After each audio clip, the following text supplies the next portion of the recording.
Just looking right here, please. Yeah, when I say 3, 2, 1, you guys just wave high. Yeah? Alright. Have you guys placed bets? We have the first one, yeah. Okay. Well, good luck. Beautiful. Thanks, guys. Have a good one.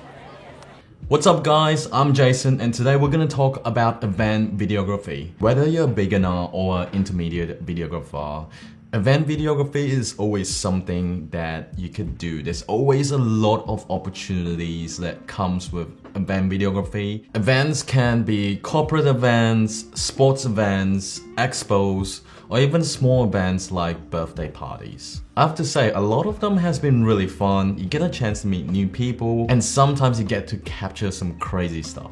Before we get into the job shadow, I want you guys to know why clients would want videos for their events. The biggest reason is they want to use this event video to promote their brand. And if they're having the same event next year, this video will serve as a good marketing tool for them to promote that next event. In any given event, we can earn anywhere from 1K to 3K. Now, we normally deliver a 1 to 2 minute event highlight film. We'll also hand over any raw footages of speeches and interviews that we captured throughout the event. And a lot of times, as an upsell, we would say, hey, would you like to add in 3 to 5 social media clips? Because let me tell you, almost every brand in the world want to increase their social media engagement right now.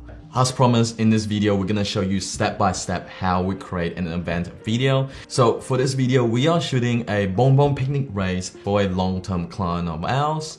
They are a developer that develops land and buildings around Sydney, and they're one of the proud sponsors of this event. And the first thing I want to talk about is equipment.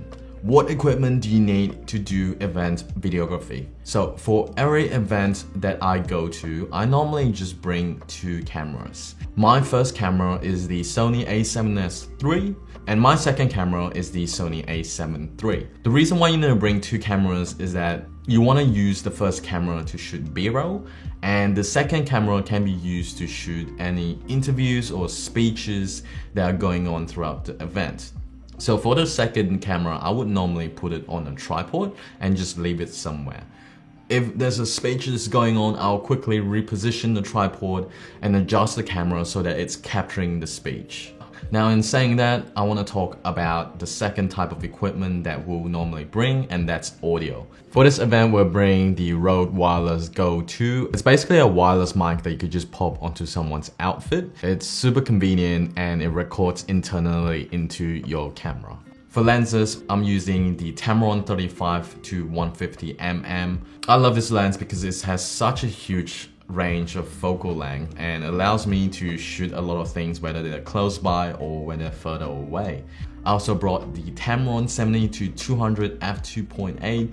This is because I know that I need to shoot one of the clients giving speeches. They're gonna be on the stage, so that's why I need to use a lens with a larger focal length. Now, the second step is pre-production. Before you go onto the event, you kind of need to discuss with your clients what are the key things to shoot so that you get a good idea on what are the things that you need to achieve on the day itself. So for this event, I was able to come down with a list on the things to focus on. So obviously, number 1 is the horse racing. Well, that is probably the main feature of the event, so it's a no-brainer to capture that. Second thing is obviously the client being the sponsor of the event. So on the day, I will need to focus on capturing any branding, the setup, interactions between important people within the company. They told me that they're gonna be giving speeches in one of their tents on the day itself, so I definitely need to capture that. The third thing we're gonna capture is some ad hoc interviews.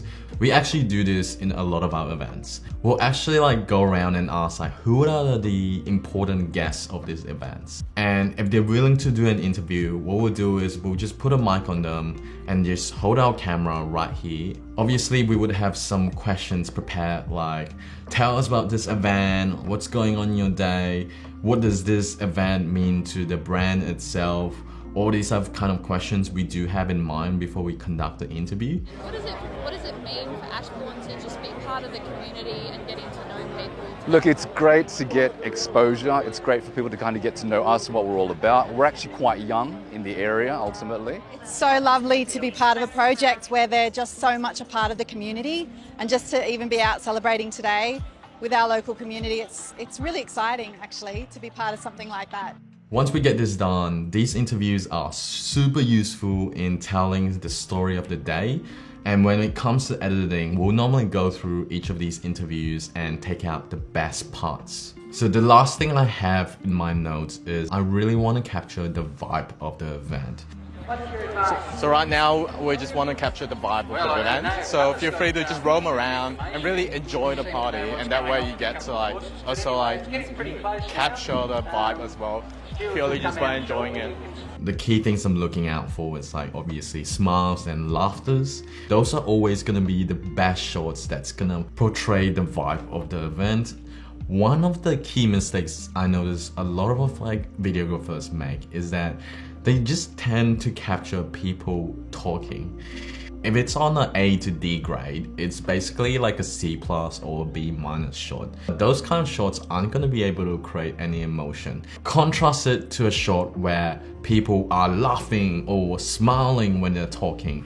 That's gonna at least portray some emotion of excitement and happiness, and that belongs in the A tier. Those are the shots that you really need to get by being a little bit more patient when you're shooting.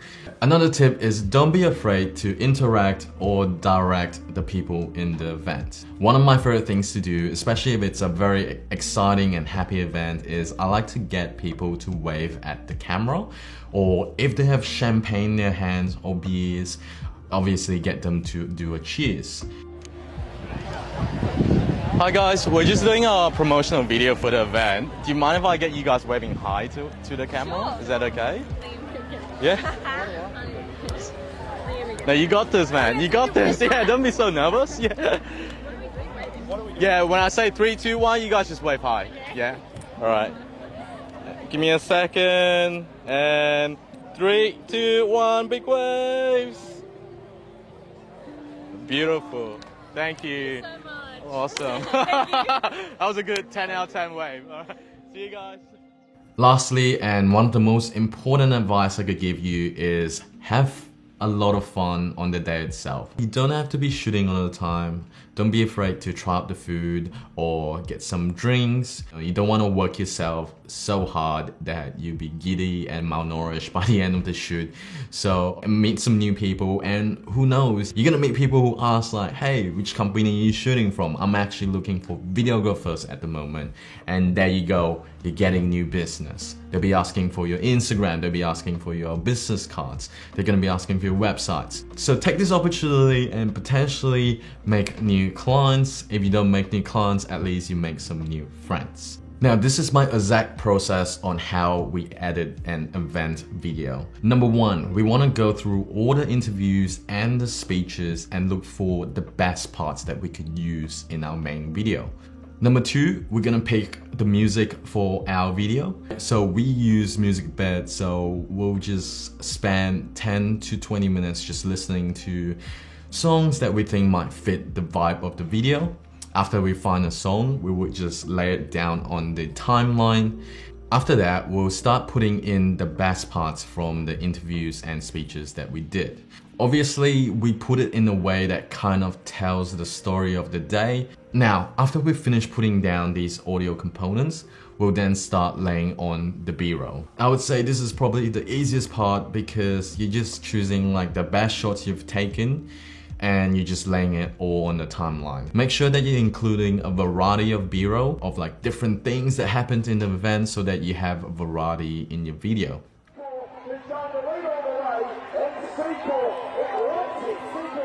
Bong Bong Race is on today. It's an annual event in Bowral, so it's a great gathering of locals and a lot of local community events or whatnot. But all the business operators are actually here, and it's a great fun day for everyone to get together. Hi, my name's Amanda. We've brought in stage 1 at Ashbourne and we're here celebrating today. It's so lovely to be part of a project where they're just so much a part of the community, and just to even be out celebrating today with our local community, it's really exciting actually to be part of something like that. We're a sponsor of Bong Bong's races today, so we're out here to get amongst it and spread knowledge or word as to what Ashbourne's all about and get people involved. It's a high quality estate, and we believe that we're a builder that can complement the quality of the estate with the quality of our homes. I think they partner with us because they can see the quality of what we do with our homes, and we can see the quality of what they've done with the estate. So I think it's a really good relationship where we can both work together and sort of deliver an amazing project. We just won the HIA Housing Awards for the most professional builder in New South Wales again for the second year in a row. Quite amazing at the amount of investment Ashbourne's making into the Southern Highlands. All up, it'll be around about $1 billion invested into the Southern Highlands over the time frame of the development. It's unique in itself in that it wraps around the existing golf course. It's a master planned estate of 1,200 blocks, and it's just going to be awesome. If you like the Southern Highlands, then Ashbourne's the place you should be. Now, one special thing I did for this video is I actually included one of the announcers' audio at the start just to generate some hype to start off the video. I thought that was really cool. And if you found this video really helpful and you're interested in elevating your videography to the next level, we have just launched our new online course, the Filmmaker Accelerator. This course is basically a roadmap of all the things that we've done to get us from complete beginner videographers to now having a 6-figure production business. In the course, you will find detailed tutorials, practical exercises that will help you improve your filmmaking, and also personal stories and challenges that we've experienced throughout our journey. So click on the link in the description down below to check it out. Now, if you're curious about our story on how we went from complete beginners to full-time filmmakers, check out this video next. Otherwise, give us a like and a subscribe if you find this video helpful, and we'll see you in the next week. Stay focused.